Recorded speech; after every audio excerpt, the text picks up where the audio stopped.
Ciao, buonasera tifosi partenopei, benvenuti nel vostro canale di notizie quotidiane del Napoli. Oggi abbiamo tante informazioni da darvi. Restate con noi fino alla fine perché abbiamo notizie importanti sulla squadra che giocherà la finale di Supercoppa Italiana e anche sul giocatore che ha già detto sì al Napoli. Arriva un altro rinforzo. Controlla tutto adesso. Riyad, il report dell'allenamento del Napoli. Lavoro personalizzato per 2 azzurri e terapia per altri 2 azzurri. Ultime Calcio Napoli, il report della seduta di allenamento di questa mattina.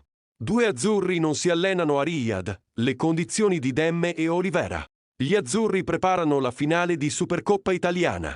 Dopo il successo nella semifinale di Supercoppa Italiana contro la Fiorentina, il Napoli ha ripreso questa mattina gli allenamenti a Riyad. Gli azzurri preparano la finale di Supercoppa Italiana che si giocherà lunedì 22 gennaio all'Awal Park Stadium alle ore 20 italiane. Ecco il report del club azzurro. La squadra si è divisa in 2 gruppi. Coloro che sono andati in campo ieri dall'inizio hanno svolto lavoro di scarico in palestra. Gli altri uomini della rosa sono stati impegnati in riscaldamento, torello e lavoro tattico. Chiusura con partitina a campo ridotto.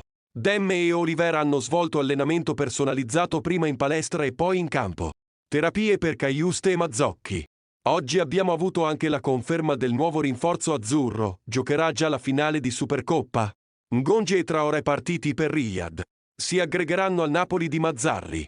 I 2 nuovi acquisti del Napoli sono partiti alla volta dell'Arabia Saudita per unirsi alla squadra partenopea.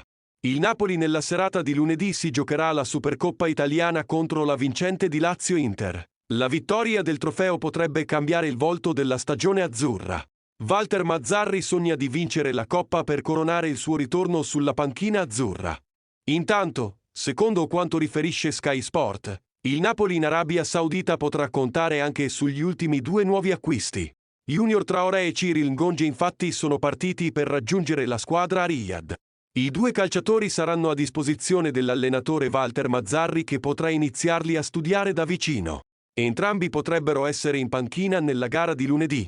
I nuovi acquisti potrebbero essere molto utili già nella partita di finale considerando le tante defezioni della rosa a disposizione di Mazzarri. L'ex Verona è sicuramente già pronto, è reduce da un'ottima prima parte di stagione, mentre l'ex Sassuolo avrà bisogno di più tempo per entrare in forma.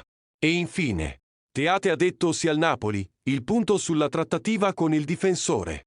Le ultime sulla trattativa per il difensore centrale belga.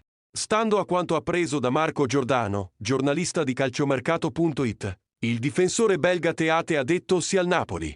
I francesi del Rennes, però, chiedono circa 30 milioni per sperare di chiudere sui 25 più vari bonus. La dirigenza azzurra è al momento lontana dal voler investire tali cifre, arrivando massimo a 20. Tifoso partenopei, lascia nei commenti la tua opinione sulle novità di oggi e continuate a seguirci per rimanere sempre aggiornati sulle ultime novità riguardanti la nostra squadra del cuore. Grazie per l'attenzione e arrivederci a tutti. Forza Napoli sempre e tutto per lei.